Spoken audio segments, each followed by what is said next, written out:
So this video is being brought to you by James at Top Dog Law. You've seen him on the channel a couple times. You heard a little bit of his story. He's a good friend and he's also in recovery. What's going on, guys? Top Dog Law is a law firm. We do mostly car accidents, slip and falls, medical malpractice, and sexual abuse. We want to help as many people as we can anywhere in the country. If you're looking for a trusted lawyer, send us a DM on Instagram at Top Dog Law or on the website www.topdoglaw.com.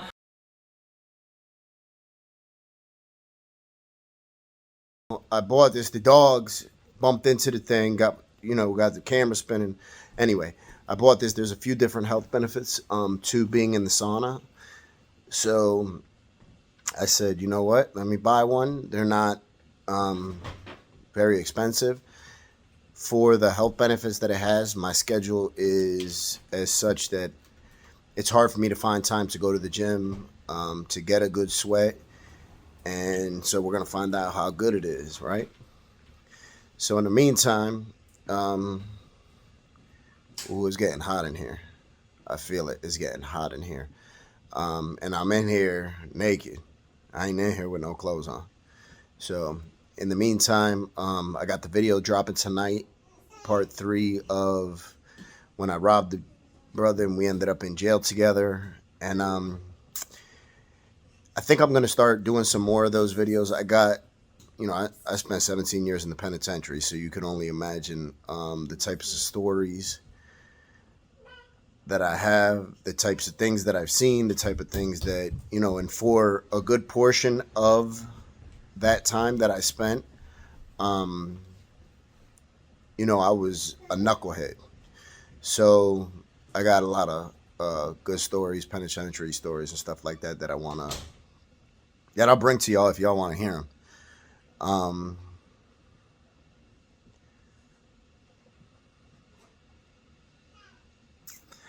right, so I had somebody reach out to me the other day and they asked me, what's the best way to grow your YouTube channel, right? And I told them, I said, being original, being yourself. Don't try to be somebody else, right?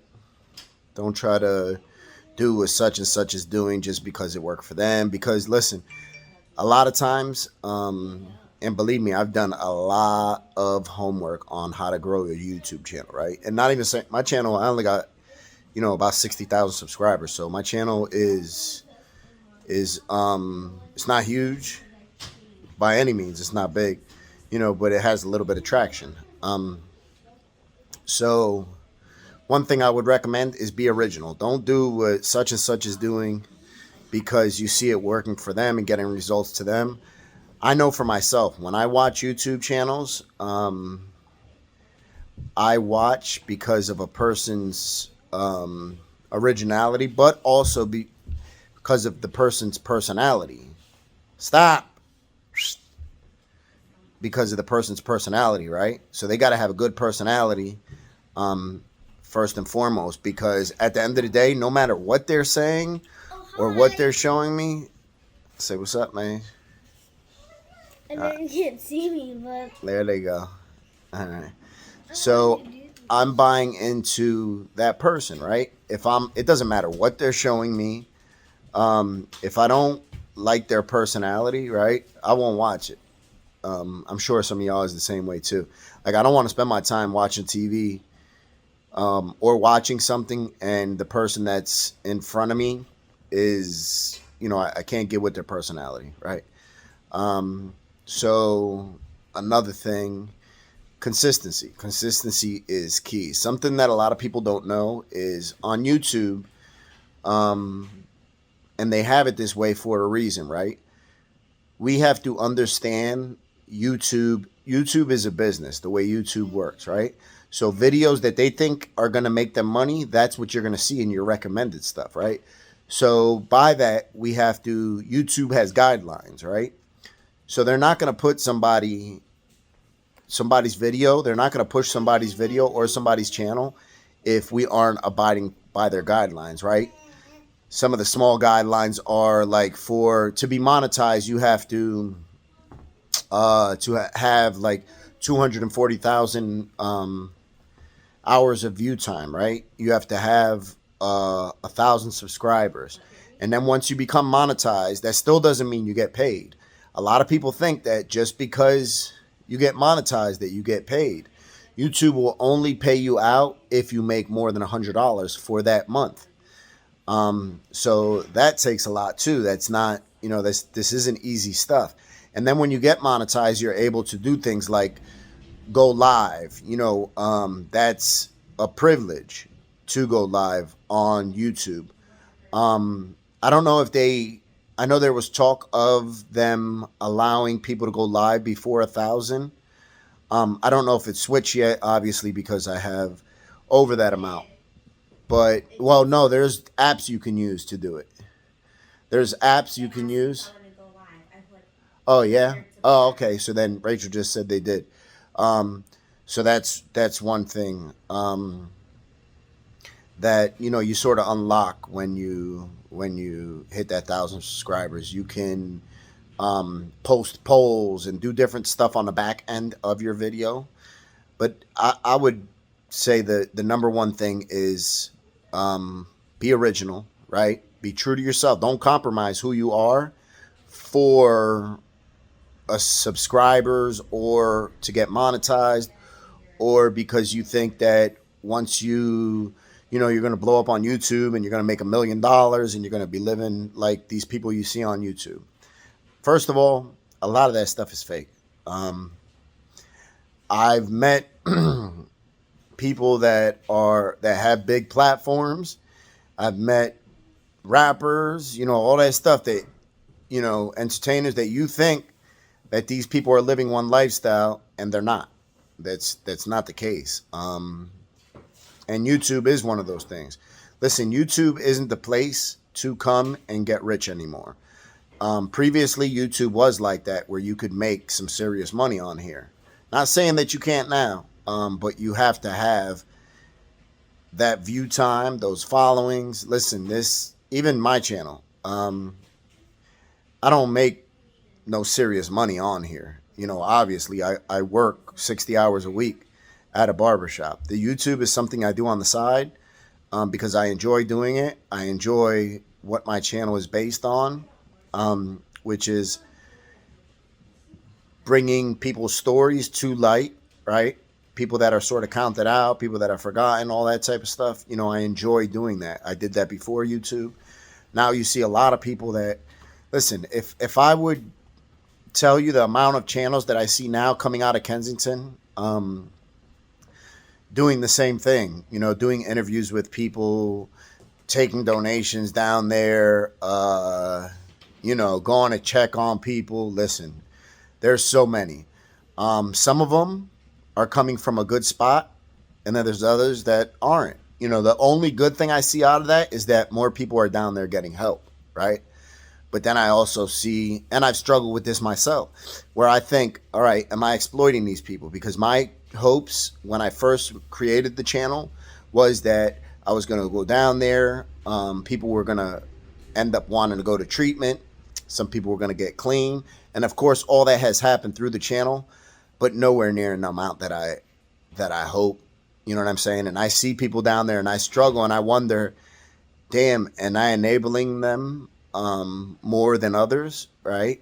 And there's a whole bunch of stuff, like when I first started my channel, why I even started my channel. And one of the biggest reasons was because I had a mother reach out to me that hadn't seen her son in 4 years and didn't know if he was alive or dead. And she seen him on, it was like a live that somebody else was doing on Facebook while they were at one of the events that I did with the haircuts and stuff like that. And after that, I was like, she said, please, can you make more of these videos, right? So I struggled with it at first, and I still do now. If I hadn't been doing this for the past 5 years, best believe I wouldn't start doing it now. I think now is different, man. And unfortunately, that's just the way it is. I think for somebody to go down there now and say, all right, I'm going to start doing interviews and stuff like that, I think you're clout chasing. Keep it 100. I think you're clout chasing, because where were you for the past years when people have needed help, right? Before it became popular. And I'm not saying that's all because of me, because the brother that does AML channel, he got a hell of a channel, and he does stuff. And at first I was a little skeptical, just because I didn't know him, you know what I'm saying, and never heard of him. And I know how long I've been down there, and it seems like he's doing good stuff for the people. And I was like, dope, you know, that's a brother that's doing it from a good place. So of course I have to commend that and salute that, because at the end of the day, for the people down there, they're suffering, they're in pain, whether they choose to get high or not. To me, that's irrelevant. All that's relevant is they're suffering, they're in pain, and there's so many people down there looking to exploit them, just to clout chase. Listen, and I never realized, like, for me, I never realized how much that is true. That people, because to me, you know, for me, I set a goal to have a certain amount of subscribers, and I fulfilled that goal. And I started wondering to myself, you know, I started questioning myself and doubting myself and being like, damn, am I doing this for subscribers, or am I doing this because I want to help people? You know, and I struggle with it. And that's why I stopped going live when I'm down there, knowing I'm sweating like a mother in this thing too. I'm sweating, boy. I'm drenched with sweat under here. You can see my face, so just imagine what it's like under here. But anyway, I struggled with that for a while. That's why I stopped going live when I was down there, because I was like, you know, if I'm doing something from my heart, I don't necessarily have to put it on video. You know, I don't have to do that. And I struggle with that. So, you know, and I understand that people like to see, you know, when we go live, we'll have 500-600 people in the chat. People like to see what's going on down there, like to check in with people. So that's another reason why when I do go down there, that I do decide to go live. You know, and believe me, it's beneficial for me to go live, because I get 600 people in there watching for 4 or 5 hours. You know what I mean? So it's beneficial for my channel to go live, but I'm not doing it for the money. So for me, that's a little different. You know, and that sort of touches on something else, whether you're doing kindness or business, right? So I'll have people that reach out to me, and they'll strictly say, I see what you're doing in Kensington. I like what you're doing. I want to be involved, but I got to wipe some of this sweat. So they'll say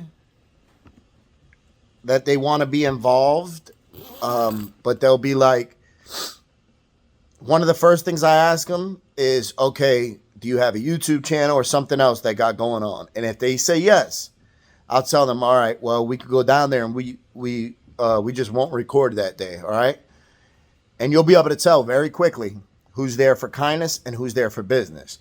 Now, if somebody tells me straight up, look, this is what I'm trying to do, I'm just trying to make money on it, then I understand where they're coming from, and I can appreciate their honesty. That's different. Now, if they say they're down there to do kindness, then we could do kindness. They're doing something with no hopes of anything in return, right? And that's the way I like to move. That's the way. I don't want to ever let money dictate my moves, because I let money dictate my moves for so long throughout my life, and my life was miserable, and I wasn't happy and all that stuff. You know what I mean? So now I vow to never allow money to dictate my moves. So once again, that's the difference between doing kindness and doing business. And then there's people that try to say they're doing kindness when they're really doing business. For me, I don't want those people anywhere around me. They're lying to themselves, right?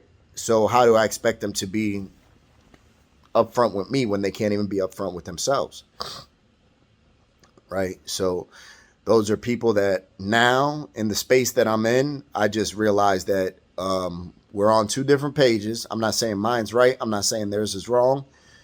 I'm just saying we're on 2 different pages, and that's not a page that I want to be associated with, because I spent so much of my life associated with that type of time. And that's not something now in my life where I'm at that I want to be associated with. So I am sweating my ass off. I know you guys can see it on here, but literally like the sweat is dripping off me. So I would definitely recommend this bitch. Oh my God. It's cost me like $129 maybe on Amazon. I put it together myself. It's easy to put together, easier than a tent. And this shit is sweating. Oh my God. If nothing more than just the sweat benefits, I'm with it. This is cool. And I've been trying, y'all on the channel know, that watch the channel know, I'm 255 pounds, right?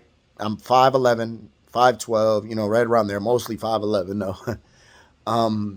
And I need to lose some weight. I don't feel healthy. I feel heavy. I have a job that I stand up all day. You know, I don't get to eat during the day because of how busy my job is. So I tend to overeat at night because that's the only time I get to eat. So I just want to be healthy. I don't want my kids to have to lose me any sooner than they should, because I chose to live my life unhealthy. Right? So there's certain things that I do now that I will be more into, working out, all that stuff you guys will see here on the channel. I'm going to start getting back into my working out and fitness bag, where before I used to be very much in shape. I used to every night go on a run, go do a 5K every single night. And I felt so good. I felt so good. So that's something I'm going to get back into, just to be a better version of myself, right? And just help myself. Because listen, let me tell you a story. So my daughter's grandmother came over to pick them up for school one day, and she got stuck in the driveway because of the snow. So we had to push her out, and I thought I was going to have a heart attack because I could not breathe, and it was just from pushing her out. It wasn't from running around the block, just pushing her out of a parking stall. But it was, you know, it was physical work, but coming from somebody who used to, you know, play football and basketball for hours at a time straight. So I need to get in shape again. Yes. So I am sweating my ass off in here. I'm going to show you guys at the end of this video. I'm going to show you guys how much sweat came off my body that is on the floor of this thing, because it's going to be a lot. It's going to be a whole lot. There's sweat dripping off my body in here. And then you can see how much sweat is. I don't know if you guys can see it good, but you see this puddle. You know, you see that. All right. So you can see how sweaty I am.